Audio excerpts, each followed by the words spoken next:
continuing on with our study of the Great Depression, we're now going to talk about President Herbert Hoover and his response to the Great Depression. Now, Hoover is kind of one of the many kind of casualties of the Great Depression. He's a one-term president. He really just came in a bad time, and his own policies really just didn't lend overall. Kind of reacted too late to the Great Depression to try to do something about it. So this is the third PowerPoint we'll go over. This one's only, 9 slides long, so it shouldn't take very long to go over this one. We have a couple video clips we'll kind of watch and throughout it too. So let's talk about Herbert Hoover himself. So Herbert Hoover wins the election of 1928. Remember, he saw the whole concept of self-reliance. He believed that it was the job of American citizens to support the government and not the government's job to support the citizens. He believed that all the necessary tools were already available in America for somebody to make something of themselves, so he really believed in that whole concept of pulling yourself up by the bootstraps. Now, 1930 is when we're really starting to get into the Great Depression. Remember, the Great Depression officially starts in October of 1929, and Herbert Hoover is quoted as saying that this is the worst effects of the crash upon employment will have passed during the next 60 days.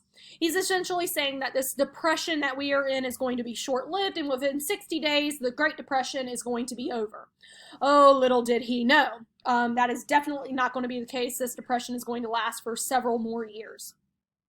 The whole process and his whole thinking behind that statement was he really wanted to downplay the public's fear.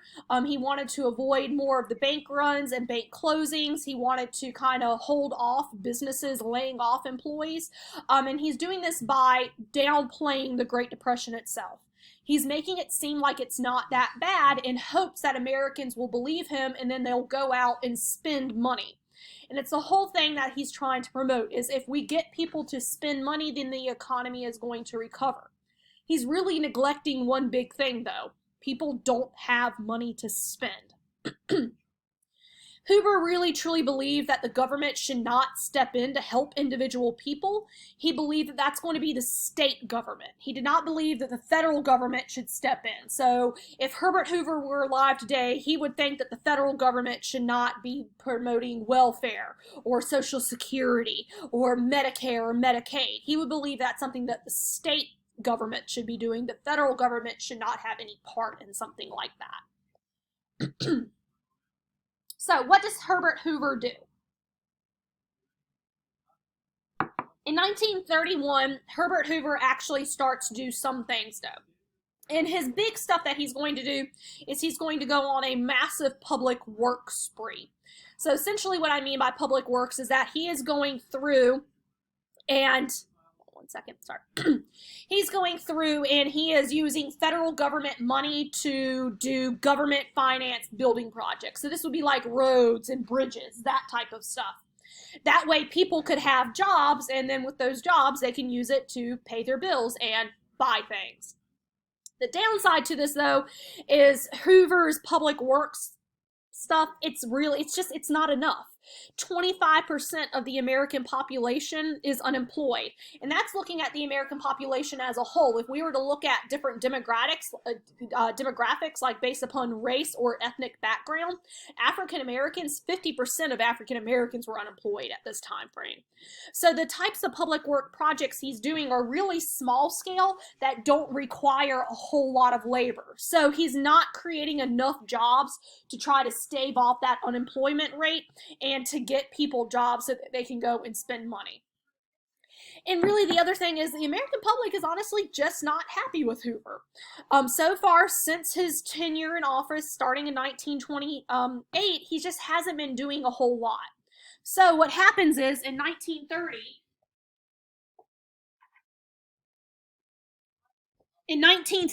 when the midterm election happens, so this is an election for only like federal government positions within the Senate and Congress. It's no presidential election. 49 Republicans lost their seats in the House of Representatives. So the American public is obviously showing here their displeasure to Hoover.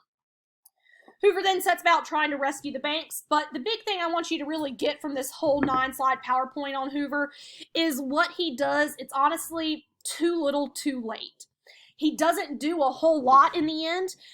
Really, in order to stave off this Great Depression from getting worse at this point, he needs to do some really big things. And what he's doing is small stuff. And the stuff he's doing, honestly, it's not working. So Hoover does ask the Federal Reserve. He wants to put more money into circulation. That way there's more money out there for people to spend. The Federal Reserve refuses to do that because all that will end up doing is creating inflation. And what I mean by inflation is, let's say you have a candy bar. So let's say you have a Snickers bar that normally costs $2. Well, our money is backed by gold. And if we don't have more gold to back money up, it just devalues our dollar bills. So before, where $2 would buy a Snickers bar, $2 would only buy a half of a Snickers bar. That's what I mean by inflation. Hoover does create something known as the NCC. This is the National Credit Corporation. This was established in 1933. The whole concept behind this is the NCC is a pool of money that they will then lend out to banks in trouble. That way that bank can continue to give loans out to people, and this is going to be mostly in smaller communities. However, the pool of money that the NCC has is relatively small, and there are dozens and hundreds of banks asking for this NCC loan. Hoover also sets up the RFC, which is the Reconstruction Finance Corporation. It's honestly the same thing as the NCC, but where the NCC was loaning money out to banks, the RFC loans money out to businesses. Both of these attempts are honestly complete and utter failures, simply because it was too little.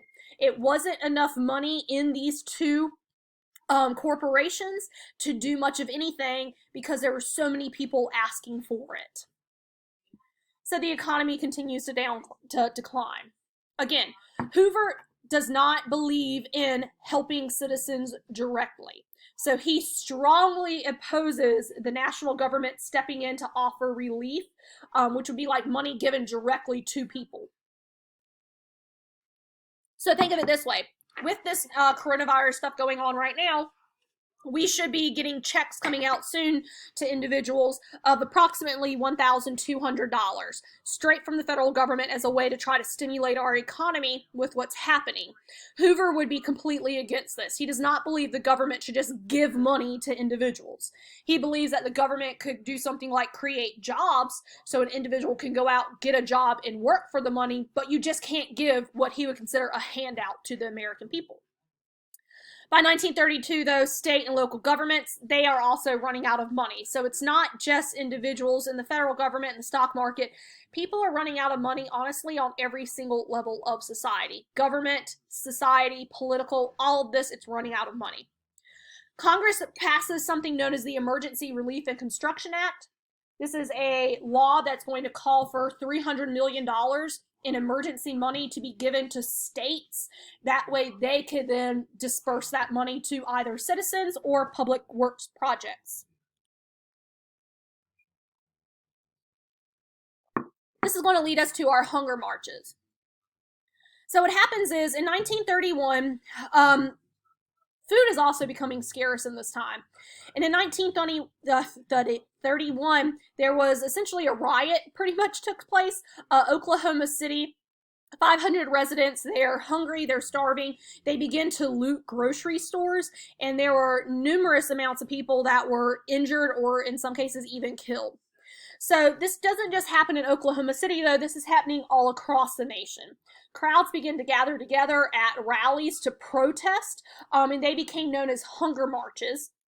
This was something sponsored by the American Communist Party, which completely goes against our own, democratic beliefs and our own system of government. But this is a way for parties like the communist or socialist parties to get a foothold in America, because here they are saying that they could provide for us. Then we also have a hunger march. The biggest one takes place in Washington, D.C. of 1932. Over 1,200 people went to D.C. and they marched upon the Capitol itself. They marched directly up to the White House and to the Capitol building. The entire time they're chanting, "Feed the hungry, tax the rich." Really, this is nothing more than a political stunt. Nothing really happens here. The police were called upon to try to help, but nothing really gets done. So it even says police initially denied the protesters access to food and water. So that was the best that they can do to try to stave off this march and essentially, you know, a really bad situation that could take place at any moment. Congress ends up realizing that if they cut people off from those basic necessities, that it's going to end up even worse. So they order police to assist the hunger marchers in getting access to food and water. Farmer protests. So remember, the farmers have had this going on for quite some time. They spent the entire decade of the 1920s in their own mini Great Depression, and it's only going to get worse for the farmers in the 1930s with the actual Great Depression that happens. So farmers, again, they had mortgaged pretty much everything they owned in order to get loans from banks to buy basic things that they needed in order to farm: seed, new farming equipment, supplies. With the war, prices sank. There's the overproduction of crop goods. Creditors began to foreclose on land. Over 1 million farms were closed upon in the years of 1930 through 1934. Some farmers, and they even took to the point where they began to burn their crops as a way to try to get rid of the overproduction and almost create a scarcity of goods. That way they could raise their prices. Farmers began things like burning their crops. They would even dump out milk as a way to try to diminish the supply. That way prices would get higher. So it says here some farmers were burning corn to heat their homes. In Georgia, dairy farmers blocked highways and they stopped milk trucks, and they would dump the milk into ditches because, again, they're all trying to create that scarcity. Just like think about toilet paper and stuff. Now toilet paper is more expensive than it normally would be because everybody wants toilet paper right now. The bonus marchers takes place. So what happened is, one second while I sip my hot tea. When World War I ended, Congress wanted to thank our World War I veterans for everything that they did.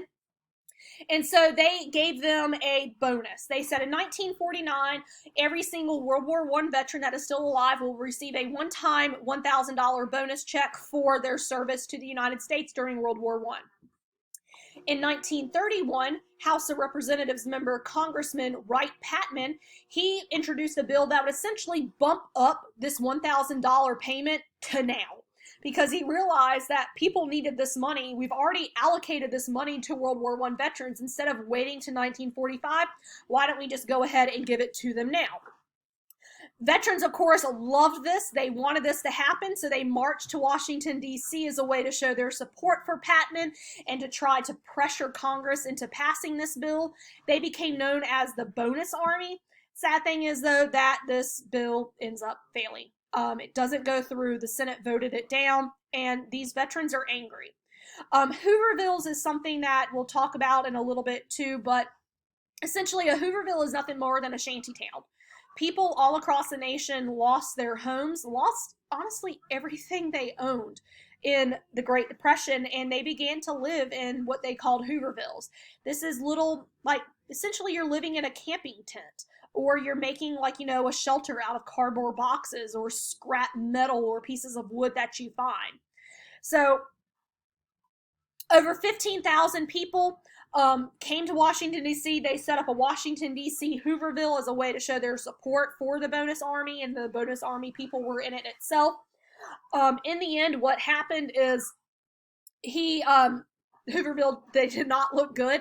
And even when the bill failed, the Bonus Army members still remained in Washington itself.